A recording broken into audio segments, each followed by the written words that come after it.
पापा जो हैं वो पेशे से किसान हैं और मम्मी जो है वो आंगनवाड़ी सेविका है कि सर वहाँ ज़्यादा एजुकेशन को उतना वैल्यू नहीं दिया जाता, ना ही स्कूल अच्छा है।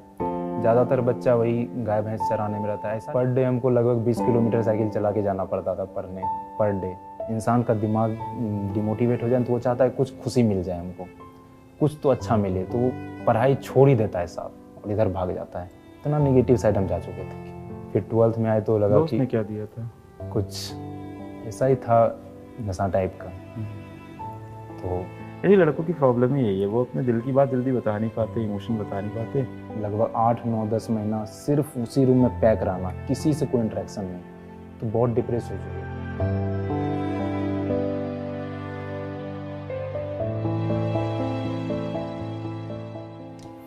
जय हिंद, मेरा नाम है अलक पांडे और आज मेरे साथ हैं नीट 2023 के टॉपर छात्र मयंक कुमार। मयंक एम्स पटना में एडमिशन ले चुके हैं, जो कि बहुत ही गर्व की बात है। इनकी कहानी बहुत ही प्रेरणादायक है, ना सिर्फ उन बच्चों के लिए जो नीट की परीक्षा देने जा रहे हैं, भारत के हर उस युवा के लिए जो एक बड़ा लक्ष्य साध रहे हैं। नीट 2023 में इनके 677 नंबर आए और ये फिजिक्स वाला के यकीन बैच से पढ़ते हैं। ड्रॉपर छात्रों का बैच होता है यकीन, नीट ड्रॉपर का, और उसी बैच के चलते ये हमसे इनका परिचय हुआ। तो सबसे पहले बेटा बहुत बहुत बधाई हो आपको। Thank you sir. कैसा लग रहा है अभी? सर बहुत बहुत प्राउड मोमेंट है सर। जिस टीचर को कभी स्क्रीन में देखा करते थे, आज उसके सामने बैठना बहुत प्राउड मोमेंट है सर मेरे लिए। नहीं, सबसे प्राउड मोमेंट तो है कि आप एम्स पटना में पहुंच गए। यस सर, ये भी बहुत प्राउड मोमेंट है सर, पूरा फैमिली के लिए, पूरा गांव के लिए, क्योंकि गांव का एकमात्र हम ऐसा स्टूडेंट है जो न केवल नीट या किसी भी कॉम्पिटिटिव एग्जाम को क्रैक किया हो। जन्म आपका कहाँ पे हुआ? घर पे कौन कौन है? माता जी क्या करते हैं? पिताजी क्या करते हैं? सर मेरा जन्म हुआ है धनखेता गांव में और मेरे घर में मम्मी पापा हैं, 2 दीदी है और एक छोटा भाई है। तो मेरे पापा जो हैं वो पेशे से किसान हैं और मम्मी जो है वो आंगनवाड़ी सेविका है। आंगनवाड़ी सेविका क्या होते हैं, समझाएंगे आप? कई लोग को नहीं पता होगा, मुझे पता है। आंगनवाड़ी जैसे होता है कि गांव में छोटा छोटा बच्चा जो कि स्कूल से पहले, जैसे सरकारी स्कूल में एडमिशन लेने से पहले जो बहुत छोटा बच्चा रहता है, उसको गवर्नमेंट द्वारा एक आंगनवाड़ी चलाया जाता है। उसे ऑल ओवर इंडिया में चलाया जाता है। तो उसी की एक सेविका होती है जो कि उसका हेड होती है। प्रारंभिक शिक्षा आपकी कहाँ पे हुई? स्कूल कहाँ पे था? सर वैसे तो मेरे गांव में सरकारी स्कूल है, बट मेरे पापा चाहते थे कि हम थोड़ा अच्छे से पढ़ें। तो मेरा पहला स्कूल था डीएवी, जहां हमको एडमिशन मेरा पापा कराए थे।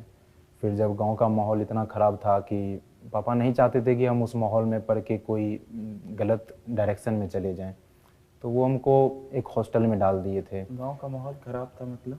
ख़राब का माहौल मतलब ये है कि सर वहाँ ज़्यादा एजुकेशन को उतना वैल्यू नहीं दिया जाता, ना ही स्कूल अच्छा है। ज़्यादातर बच्चा वही गाय भैंस चराने में रहता है। ऐसा नहीं है कि मतलब स्टूडेंट में प्रतिभा बहुत है वहाँ, बट कोई ऐसा साधन या कोई मोटिवेशन नहीं है वहाँ।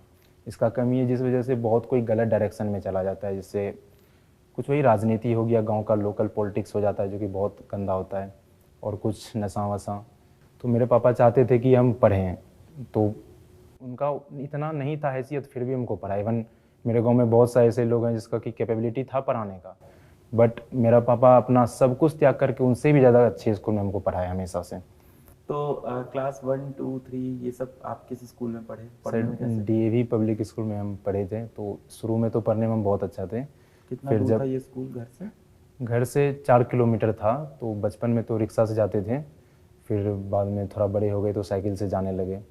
पढ़ने में कैसे थे? टॉप करते थे इस क्लास में? नो सर, शुरू में तो ठीक थे। फिर जब 2 क्लास के बाद हमको हॉस्टल में जब हम चले गए, तो वहाँ मेरे लिए बहुत डिप्रेसिंग माहौल हो गया। तो वहाँ मेरा पढ़ाई बहुत ज़्यादा बिगड़ गया। फिर वहाँ से जो मेरा डाउनफॉल स्टार्ट हुआ, वो तो फिर डाउनफॉल होते रहा। और मेरा छोटा भाई भी अब पढ़ने लायक हो गया था, तो इसी वजह से हम वापस डीएवी आ गए। और फिर डीएवी आए और घर का माहौल में आए, तो फिर थोड़ा पढ़ाई मेरा ठीक रहा। घर पे कौन पढ़ाता था आपको? घर पे तो पापा हमको बहुत पढ़ाते थे, हमेशा अपने साथ जहाँ भी ले जाते, जहाँ भी जाते, या फिर घर में बैठा के ही पापा बहुत पढ़ाई पे ध्यान देते थे मेरा। वो खुद से पढ़ा देते थे बहुत टाइम तक। तो इस तरह से आप 7th 8th क्लास तक पढ़ते रहे। फिर 7th 8th में भी आप ट्यूशन नहीं जाते थे? नहीं, 8th में फिर हम एक ट्यूशन गए। तो वहाँ से 5 किलोमीटर हमको एक स्कूल में जाना पड़ता था। वो स्कूल के टीचर थे, एक ट्यूशन पढ़ाते थे, वहाँ जाते थे। तो मतलब पर डे हमको लगभग 20 किलोमीटर साइकिल चला के जाना पड़ता था पढ़ने, पर डे। और साथ में भाई भी जाता था, उसको भी लेके जाना पड़ता था एक ही साइकिल पे हमको। फिर क्या हुआ क्लास 9-10 में? तो 9th में तो मेरा पढ़ाई बहुत ज़्यादा बिगड़ गया था, बहुत दोस्त की संगत में चले गए थे। बट ऐसा था कि पापा थोड़ा पैसा इन्वेस्ट किए थे, तो था कि नहीं 10th में हॉस्टल में आप वहाँ 7 तक हम 7 तक पढ़े थे। हॉस्टल में क्या दिक्कतें हुई थी आप बता रहे हॉस्टल में सर ये होता है कि जितना भी बच्चा पहुंचा था शायद उस हॉस्टल में, एक तो बहुत स्ट्रिक्ट रूल था हॉस्टल का, तो शायद हम सरवाइव नहीं कर पाए उस समय, शायद उतना हम स्ट्रॉन्ग नहीं थे। तो 9th में तो थोड़ा ख़राब हो गया था पढ़ाई, बट 10th में था कि अच्छा मार्क्स लाना है। तो 10th में हाँ बोर्ड था, प्रेशर था, तो 10th में मेरा था? ये स्टेट बोर्ड CBSE बोर्ड था सर। हाँ, खैर फिर उसके बाद 10th में मेरा अच्छा मार्क्स रहा, अबाउट 89% मार्क्स रहा मेरा। तो फिर उस समय हमको मेडिकल लाइन के बारे में ज़्यादा पता नहीं था, तो उस समय इतना सीरियस भी नहीं था हम डॉक्टर बनने के लिए, डॉक्टर क्या बनने के बनना लिए। चाहते थे? बस इतना था कि सर हमको अपने बैकग्राउंड से, जिस बैकग्राउंड से हम आए थे, तो हम बहुत हाईली, पापा की वजह से हाईली मोटिवेटेड हो गए थे। तो हमको था कि हमको कुछ बड़ा करना है। उस समय हमको डायरेक्शन नहीं था कि किस डायरेक्शन से हम करें, बट इतना था कि कुछ तो करना है।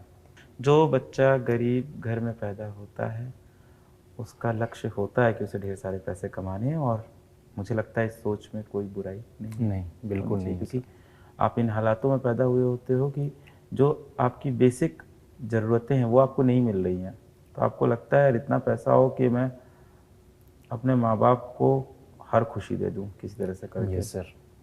फिर क्या हुआ?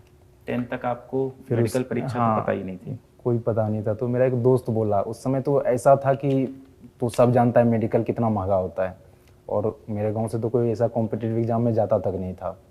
तो मेरा एक दोस्त था, उनको बताया कि वो जा रहा था कोई कोचिंग का ऐसे टेस्ट देने, स्कॉलरशिप टेस्ट। तो हमको बोला कि चलो साथ में दे देना, अगर तुम यहाँ थोड़ा इन्वेस्ट कर दिया किसी तरह से तो जो तुम्हारा मेडिकल कॉलेज में करोड़ों रुपया बच जाएगा, गवर्नमेंट तुमको पढ़ाएगा।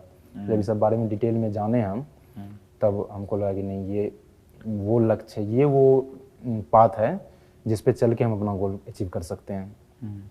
तो हम जब पापा को बोले, तो पहले तो पापा बोले नहीं, इतना तो नहीं दे पाएंगे, ये तो पॉसिबल नहीं है। तो पापा का भी था कि हाँ अब पढ़ लिया, 12th कर लिया, तो जो गांव में बेसिक है था कि थोड़ा बड़ा करे, बट इतना पैसा तो इन्वेस्ट नहीं कर सकते थे।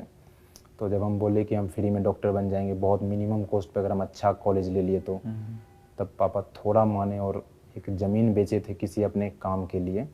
वैसे थोड़ा ही ज़मीन था, वो बेचे थे, और बिना कुछ सोचे हम पे भरोसा करके मेरे ऊपर इन्वेस्ट कर दिए।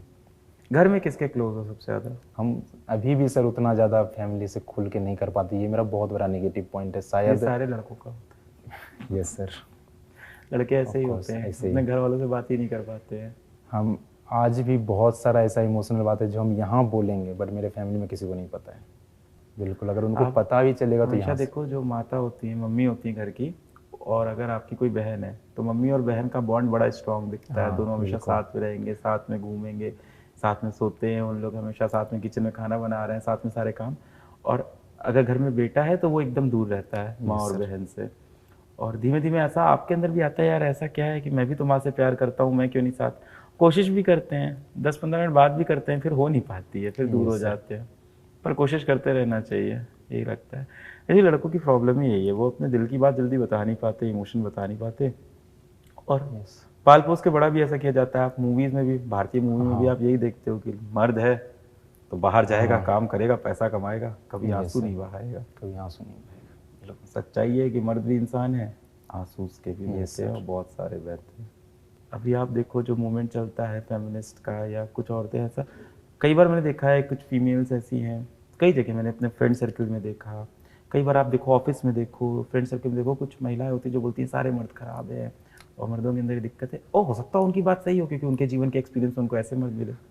हम तो सर फेस भी किए ये फेस, है ना? बिल्कुल। और इस चक्कर में क्या होता है कि पूरा एक मर्द कम्युनिटी बदनाम हो गई है। Yes sir. कहानी आगे सुनते हैं आपकी। मैं तो फिर पटना गए, वहाँ एडमिशन लिए उस इंस्टीट्यूट में। हाँ, वो ज़मीन बिक गया था, तो वहाँ हम एडमिशन लिए। तब तक बहन की शादी हो चुकी थी? नो सर, नहीं हुई थी। और अभी कहीं ना बहन की कहीं शादी भी करनी है, और कहीं अभी हो गई है, बट यानी उस वक्त से। और वो ज़मीन का कहीं पैसा ना आप पे लग कहीं गया। और कहीं ना कहीं वो ज़मीन इसीलिए बेचा गया था कि दीदी का शादी हो, और वो पैसा पापा हमको दे दिए। तो वो एक जो प्रेशर था मेरे ऊपर, और ऐसा था कि कुछ तो बड़ा करना है, अब जा रहे हैं तो, और मोटिवेटेड तो बहुत ज़्यादा थे। तो फिर वहाँ जाके हम एडमिशन ले लिए। ये फिर वहाँ साल है साल है ये 2018।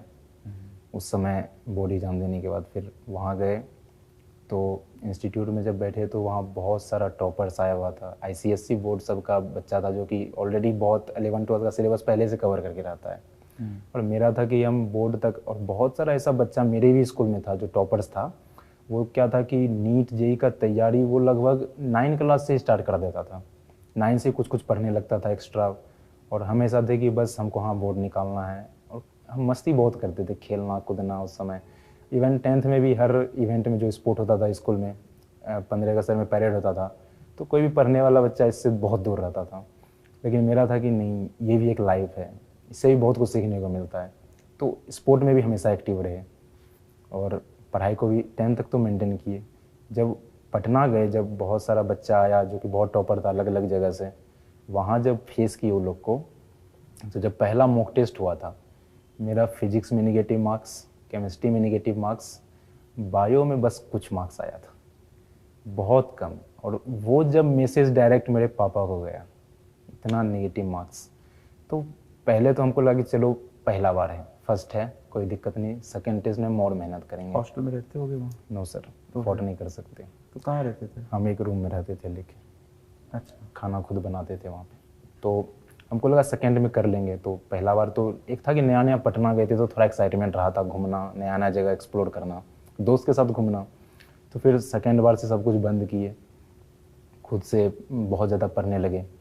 और अगला बार फिर से वही हुआ, फिर से नेगेटिव मार्क्स, और ये कंटिन्यू होते रह गया। इस चक्कर में डिमोटिवेट होते गए। तो कुछ गलत दोस्त के संगत में आ गए फिर कि ये ले लो डिप्रेशन कम हो जाएगा, इस टाइप से। तो 12th में?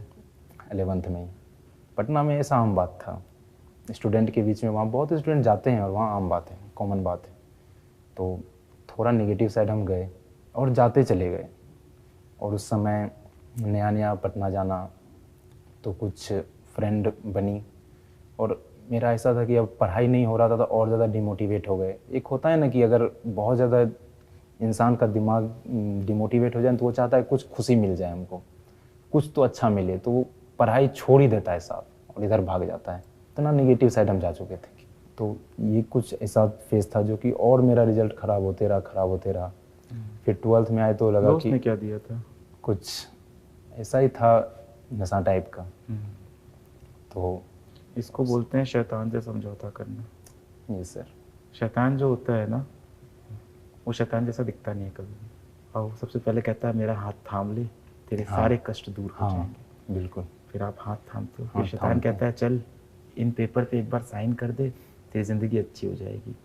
पेपर के पहले, डॉक्यूमेंट के पहले पन्ने पे लिखा होता है तेरी ज़िंदगी में खुशी होगी, तू साइन मारता है। अगले पन्ने में लिखा होता है तुझे आराम मिलेगा, तू साइन मारता है।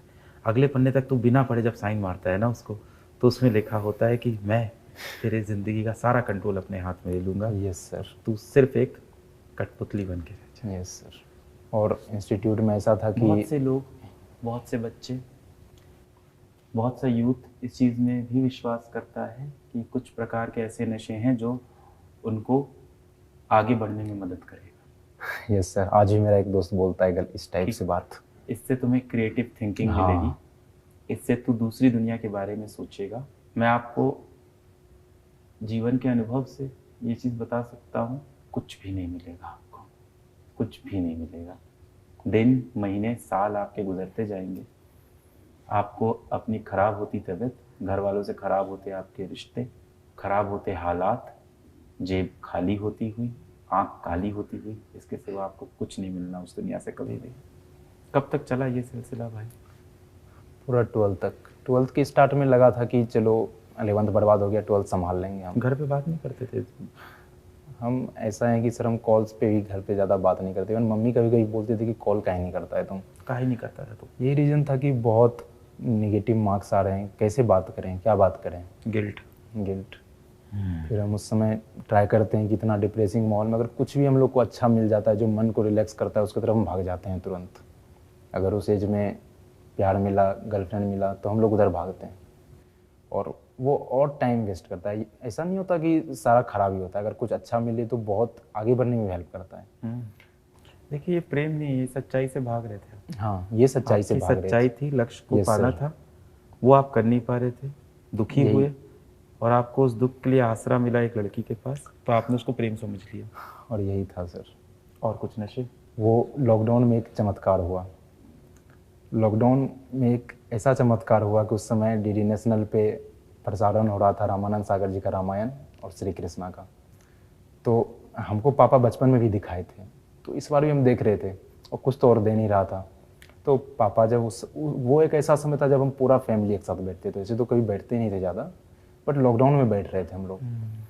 तो उस समय जब श्री कृष्ण भगवान भागवत वाला जो एपिसोड चल रहा था, भागवत गीता वाला, उसमें हम जो श्री कृष्ण बता रहे थे माइंड को कंट्रोल करना, तो हमको लगा कि शायद हमको करना चाहिए, वो पाथ पे एक बार चलना चाहिए, ताकि यही वो पाथ है जो हमको मेरा लक्ष्य के पास ले जाएगा। वरना तो हम बहुत डिमोटिवेट हो चुके थे। तो उसी समय हम भागवत गीता ऑर्डर किए, उसी समय हम ऑर्डर किए, मंगाए, पढ़े। हाँ, बहुत कुछ नहीं समझ पाए, लेकिन कुछ तो समझे, बहुत 10% ही समझे, क्या कि समझने के लिए गुरु का आवश्यकता तो होता ही है, ऐसे तो हम अपने से तो नहीं समझ सकते। तो वहाँ से हमको प्रेरणा मिला। फिर प्रॉब्लम सबसे बड़ा आ गया कि अब हम पढ़ें कैसे। तो फिर से हमको हिम्मत नहीं था पैसा मांगने का और पटना जाने का, और लॉकडाउन था, जा भी नहीं सकते। तो हम सोचे यूट्यूब से ही पढ़ेंगे। आपको तो हर बच्चा जानता था इंस्टीट्यूट में, क्योंकि वहाँ के इवन हर इंस्टीट्यूट के फिजिक्स के टीचर बोलते ही हैं कि अगर तुम मोबाइल में कुछ ऐसा वीडियो देख रहे हो तो इससे अच्छा एक अलग सर हैं। जो मेरे टीचर ऐसे ही सेम डायलॉग बोले थे कि दिन भर जो मोबाइल में से लगा रहता है, इससे अच्छा एक अलग सर हैं, पढ़ो जाके, कुछ तो पढ़ लो। तो कुछ बहुत बच्चा ऐसा था मेरे क्लास में जो आज नीट निकाला है, वो इवन 11-12 में आपसे पढ़ता था। तो हम जानते तो थे।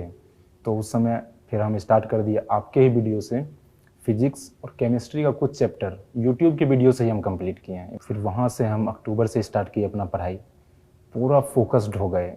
शुरू में बस यही था कि हमको मन को काबू करना है, ऐसा नहीं था कि शुरू में हम पढ़ने वढ़ने का नहीं सोच रहे थे उतना।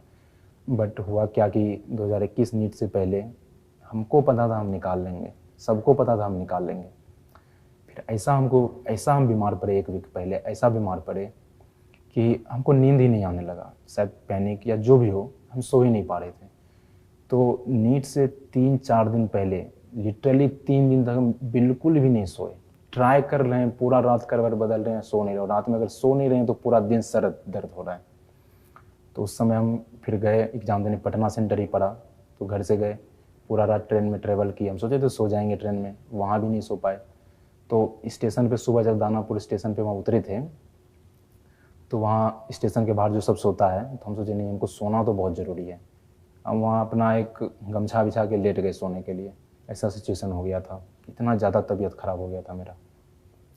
फिर भी एक प्राउड का बात है कि उस सिचुएशन में भी, जहाँ हम एक क्वेश्चन तक नहीं पढ़ पा रहे थे, उस सिचुएशन में भी हम 549 मार्क्स लाए। ये बहुत प्राउड का मोमेंट था। फिर 2022 आ गए। 2022 का नीट का हमको प्रिपरेशन करना था, तो फिर से हम लग गए। पर 2022 में भी किए, बट क्योंकि इसमें तो पहले से बहुत कोर्स कंप्लीट था मेरा, हमको बस रिवीजन और क्वेश्चन करना था, टेस्ट देना था। तो इस बार भी 573 मार्क्स रह गया। फिर आया 2022 का, नहीं निकला। अब जैसे ही नहीं निकला, घर का सिचुएशन बहुत ख़राब हो रहा था। कोई जैसे ऐसा बोलता है कि नीट निकल गया, तुम्हारा तो लाइफ सेट हो गया, ये हो गया, तुम्हारा तो गोल कंप्लीट हो गया। मेरे मन में है कि बस मेरा पहला स्टेप है, बस ये मेरा बस एक शुरुआत है, पहला स्टेप है अपना जर्नी का, जो मेरा गोल है वहाँ तक जाने का। और हम जाएंगे, अपना तरफ से तो पूरा कोशिश करेंगे। अब रिजल्ट जो भी आए, नहीं आएगा तो भी खुश रहेंगे कि हाँ हम कोशिश की है अपने लिए, और आ गया तो बढ़िया है। फिर नीट की तैयारी की उस साल भी?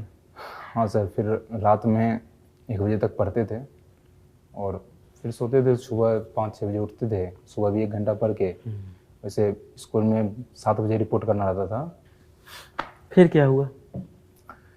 फिर पढ़ाई किए बहुत ज़्यादा। फिर आया फेब का महीना, फरवरी। तो उस समय 2 महीना बचा था, फरवरी, मार्च, अप्रैल, 3 महीना था मेरे पास। तो फिर हम स्कूल छोड़ दिए, बोले कि अब 3 महीना तो 100% देना है। और इवन इस बार भी हम वही यकीन बैच का आप ही के PDF से पढ़े, फिर से वही जितना प्रीवियस ईयर क्वेश्चन था वही किए थे, और उसी में कुछ मार्क करके रख दिए थे। उसको नोट्स में लिख लिए थे कि नहीं ये क्वेश्चन में हमको बार बार डाउट आ रहा है। कुछ ही था, जैसे हर चैप्टर में मात्र 3-4 क्वेश्चन ही ऐसा होता है जो कि बिल्कुल कॉन्सेप्ट से थोड़ा हट के होता है, जिसको कहीं ना कहीं थोड़ा दिमाग में रखना जरूरी है नीट के लिए स्पेशली। कई बार हमें लगता है कि जो बड़े लक्ष्य हमने साधे हैं, उनको पाने के लिए हम जीवन में चाहे जो भी खो दें कोई फ़र्क नहीं पड़ता, हम कितने ही कठोर बन जाएं कोई फ़र्क नहीं पड़ता, हमारे शरीर का हमारे मस्तिष्क का कितना नुकसान हो, कुछ भी कर जाएं, पर इस पूरे प्रोसेस में आप बहुत कुछ खोते हो। खैर फिर नीट का रिजल्ट आया और इस बार नीट का रिजल्ट आया 677 मार्क्स, गांव में पहला डॉक्टर, और सच में पापा बहुत प्राउड। अब हर कोई पापा को रिस्पेक्ट, और अभी तो बहुत बाकी। धन्यवाद पूरा वीडियो देखने के लिए। अगली बार फिर आएंगे एक और कहानी लेके। जय हिंद।